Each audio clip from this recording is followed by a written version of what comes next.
Welcome back to Broadview. My name is Joseph Gigliotti. Now, last episode we had talked about Eben, who experienced a near-death experience. Today we have another story for you, and I think you're going to enjoy it.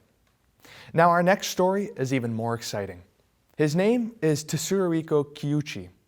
Kiuchi is a famous Japanese comet hunter who first discovered Cernis-Kiuchi-Nakamura at 35 years old and Tsuchiya-Kiuchi at 36. Both comets were named after him. After rediscovering a previously lost comet, the International Astronomical Union named the asteroid Kiuchi after him as a tribute to his achievements in comet exploration. Apart from his astronomical achievements, he has also had 3 near-death experiences.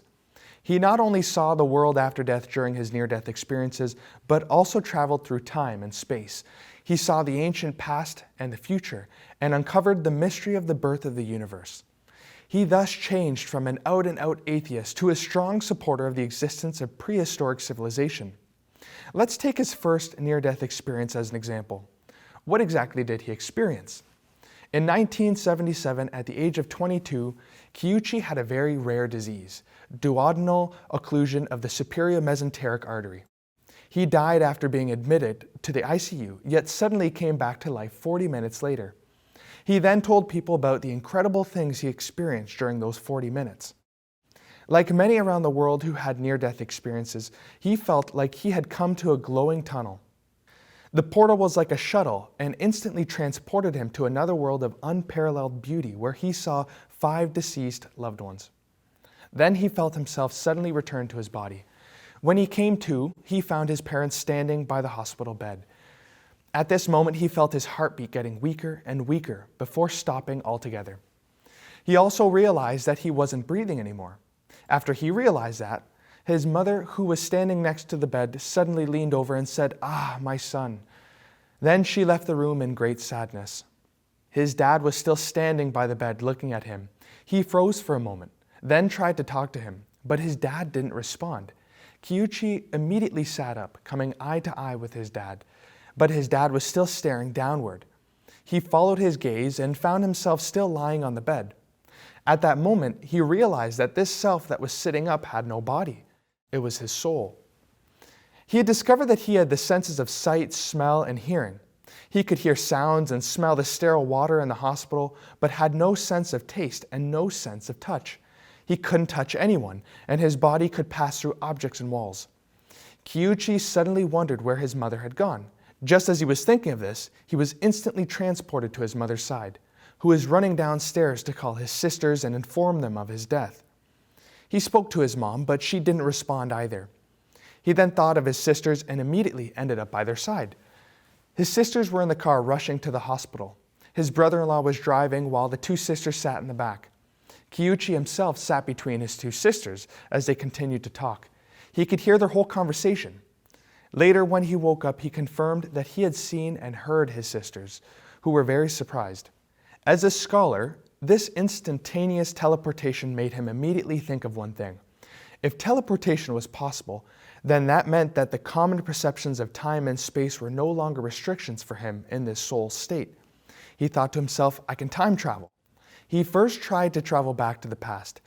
An incident that happened to him as a child had always been a mystery, so he wanted to take advantage of this ability to go back in time to see what really happened back then. He tried to think about his younger self and really traveled back to the past.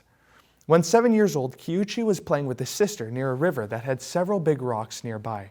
No one else was around. So as they played, he suddenly heard someone shouting in his ear, "Watch out!" He followed the sound and noticed that a large boulder was rolling down towards them and was about to hit his sister, who hadn't noticed the danger. He rushed over and pushed her away, and the stone rolled down by her side. He never knew who shouted the warning, but now he did. It was himself. Once he traveled back to that day, he saw himself and his sister having fun. He had planned to wait for the person to appear, but suddenly saw the stone rolling down. He couldn't help but shout to his younger self, "Watch out!" That's when he understood that it was he who had saved himself. After this trip to the past, he immediately wondered, am I able to travel to the future? He wanted to figure out whether or not he had died. He once again succeeded and saw himself at the age of 40. He saw himself standing at the podium, delivering a lecture to college students. Kiuchi was very confused because at the age of 22, he was nowhere near being a teacher and never thought that he would later become a famous astronomical explorer. He then wanted to look a little further into the future. The sight he saw after traveling to his old age was very strange. He saw two overlapping translucent images. One image was a group of children gathered around him, and he was teaching the children how to read the stars in the sky. Below that scene was another image of a ruin, which made him feel very uneasy. Based on his understanding, this was due to the uncertainty of the future. The images he saw were two overlapping futures, one of peace and one of destruction.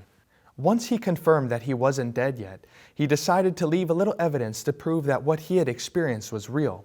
So he went 500 years back in time to the Tosa shrine and, attaching himself to a man, wrote the Japanese word Zuru on a pillar with charcoal. The first thing he did after he woke up was to find the words he had left on the pillar. Although it had almost worn away over the years, the two characters were still faintly visible. In addition, each generation of Tosa Shrine's abbots maintained a book, which was like a journal that recorded the important events of the temple. In the book, it was written that one night, 500 years ago, two characters suddenly appeared on the inner pillars of the shrine. The abbot of the temple at the time thought that it was a revelation from God to the clergy, so he recorded it in the book.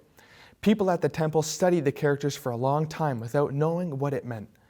Kiuchi wondered if he could go back even further into the past to see the legendary flood that he had never believed in. He really was able to go back and was completely shocked by the sight in front of him. The earth was really an ocean. Kiuchi traveled back about 15,000 years and saw that the earth was one giant ocean, with the mythical Noah's Ark floating on the surface. However, the Noah's Arks he saw were totally different from what is described in the Bible or myth. These arks looked like leaves rolled up to form a barrel-shaped object. He entered an ark and found that there were 3 huge balls inside. What's even more amazing was that there were at least 50 arks. Kiuchi firmly believes that the Noah's Ark he saw was by no means created by an ancient civilization, but rather by a civilization on a much higher level than ours today. He couldn't understand the structure of the ark or the principle of its function at all. Kiuchi couldn't help wondering what led to the flood. So he continued to travel back in time and saw the cause of the flood. A comet was flying near Earth, and due to the huge gravitational force, the ice on the comet was sucked into Earth's atmosphere. It then turned into rain and landed on the planet, causing the sea level to rise by 2,000 meters, engulfing everything on Earth, including the legendary Atlantis that had an extremely advanced civilization. At that time, Atlantis owned spaceships, so part of the people left Earth in the spaceships, traveling to Venus and other planets. Others decided to stay on Earth. Those are the Atlanteans in Noah's Arks. Kiuchi also described the life of the Atlanteans before the flood. They were about 3 to 4 meters tall and kept dinosaurs to ride, just like the horses that people keep today. Interestingly, some archaeological evidence seems to align with Kiuchi's claims. For example, on a stone carving unearthed in South America, there was a vivid carving of a Tyrannosaurus rex chasing a man in a playful scene. Knowing that the height of the Tyrannosaurus was about 8 meters, as high as a 3-story building, it was estimated that the man in front of the Tyrannosaurus in the carving was about 4 to 5 meters tall. In another carving, there was a man riding on the back of a Triceratops. The Triceratops was 5 meters tall, so if the man was not tall enough, he wouldn't have been able to ride it. In addition, the remains of giants have been found in the Americas and Mexico with a height of 3 to 5 meters. After all these trips into the past, he thought of the ultimate question of life, the origin of the universe. He previously believed that the universe originated from the Big Bang, as most scientists do. But when he traveled back in time, he saw that there was no matter in the most primitive universe. The Big Bang theory states that the universe was originally a very small point of infinite density, but it was matter nonetheless. This wasn't what Kiuchi saw. He said that the universe was initially a huge body of consciousness. Later, this consciousness somehow distorted, and in the gaps of this distortion, the most basic particles that make up matter were created. Because of the distortion, these particles rotated at a very high speed, continuously combining with each other, and eventually formed the material world. Therefore, all the matter we see now is generated by this initial consciousness. If this is the case, could this consciousness be the consciousness of the Creator, who created the universe with a single thought? 18 years after his near-death experience, the scene he saw during those 40 minutes of his middle-aged self unfolded exactly the same way in reality. Since then, he has been convinced that human life is prearranged, and we're all just moving according to these established paths. If this is the case, then perhaps the two futures Kiuchi saw that made him uneasy were telling us the uncertainty of the future. Mankind may be safe and peaceful, or suffer devastating disasters. What are the deciding factors leading to the two outcomes? Let's brainstorm a bit. If we humans and the human world were really created by the vast consciousness, or the Creator, then when the consciousness produced living beings, would there be some cosmic laws governing them? Then if these beings deviate from these laws on a large scale, will they have to face a big elimination? In the last video, we talked about how every time there's a huge devastating disaster in humans' history, such as plagues, earthquakes, tsunamis, and so on, the morality of human beings was in a state of extreme decline, including during today's COVID-19 pandemic we are currently experiencing. So can this be understood as a process by which human beings who have violated the laws of the universe set by that consciousness, are they destined to be eliminated, those who don't meet the standard? Kiuchi's perception of the future world through his own near-death experience is this, quote, "I think there are two possibilities for the future. One is the best possible future, and the other is the worst possible future, and the choice is up to us. Perhaps the reason why I survived the near-death state is because as someone who has seen the future, I have a duty and mission to actively urge everyone to take the best path." End quote. After listening to these two stories, do you have any thoughts on the origin of life? Have you yourself experienced any near-death or otherworldly experiences? Please feel free to leave your comments below and share and subscribe to our channel. Thank you for watching, and I'll see you next time on Broadview.